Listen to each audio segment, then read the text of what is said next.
So today we are going to be giving you tips on how to save for travel. So when you've thought about traveling, maybe sometime in the future, how you can save for that trip.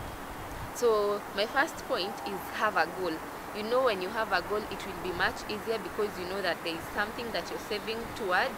So make sure you have a goal, whether short term or long term, and make sure you stick to your goal so that you know how much you want to use. So you have to stick to your goal so that you can get that money that you want.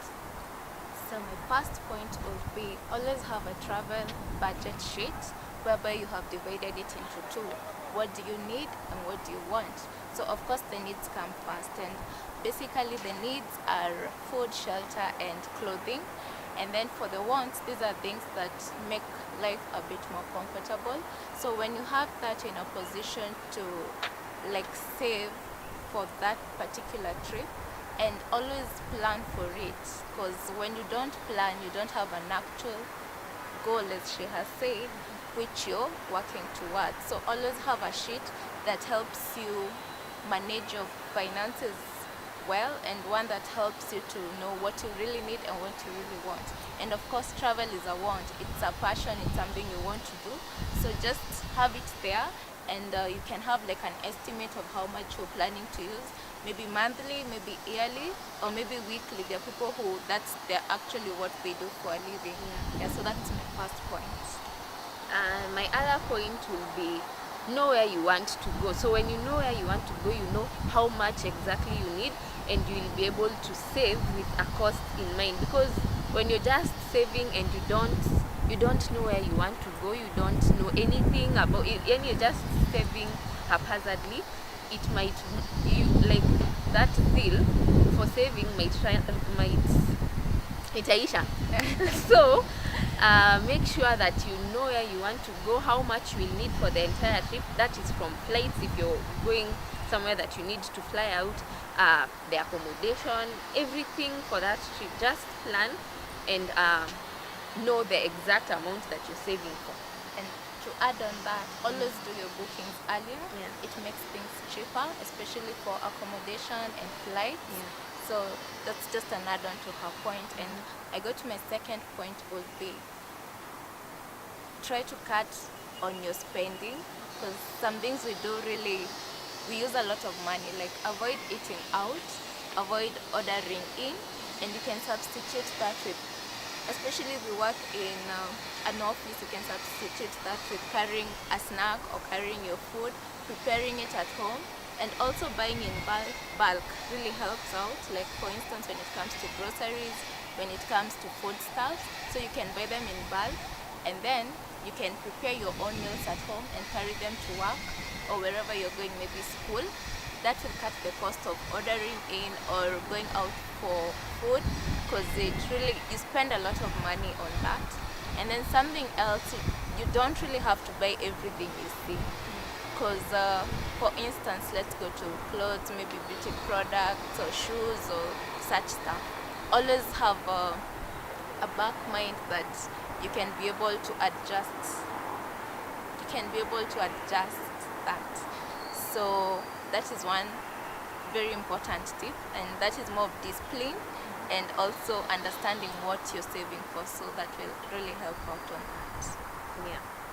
Then you also need to have a separate bank account, savings account for travel, because when you put all your money together, you might just use this money that is meant for travel on something else. So make sure you open a different account for travel, and then all the transactions that you'll be doing will be, if you have to remove money for travel, you know that account is not affected by your other spending. So have a separate bank account, and you'll be able to track your savings if you have a separate account instead of having saving through this other account that you're using for your daily use. So my last point would be, you can always find something else you can do that will add on your finance. It's like a finance boost. like odd jobs. Like for instance, nowadays the internet has become like another working space. So maybe you can find something that you can do on the internet, or some work like maybe writing or anything that will add on to your normal income. And when you get that money, you can actually put it as travel money specifically for that, because we are all looking for an extra coin. Yeah. And we have so much to do, so finding something else on top of what you normally do to get an extra income will be another very important point. Yes, then this last point, you can request people like during your birthdays, or maybe you're graduating or something, request for like money instead of gifts. So there are people who do that actually, like when there is a wedding and the people don't want like actual gifts, they request for like money gifts or vouchers, something like that. When you see, when you get money, you will be able to direct it to your travel savings account, and that will be like, it will help you to just save up quickly instead of just depending on maybe your salary only, or whatever, like whatever other source of income that you have. So request for money gifts if that is possible. Yeah, and on top of that, to be okay, some people may find it awkward, so maybe you can use like a wise statement and say like, I really want to go to this place and I'm kind of short on the finances. Yeah. And suddenly maybe someone will want to surprise and say, maybe I'll pay half of your ticket money. Yeah, Something true. like that. Sure. Yeah, so I hope these tips are helpful, and that you will start, if you have not yet, start saving up for a trip. You don't have to be rich to travel, so start saving small, and you will be surprised that you can get to travel every year, if maybe just once, if you're really tight on money. But if you save, you can really get to travel around Kenya and the world. So yes guys, please like this video, subscribe to our channel, give it a thumbs up, do all that stuff. Yes, and we will really appreciate it. So thank you guys. Bye. Bye.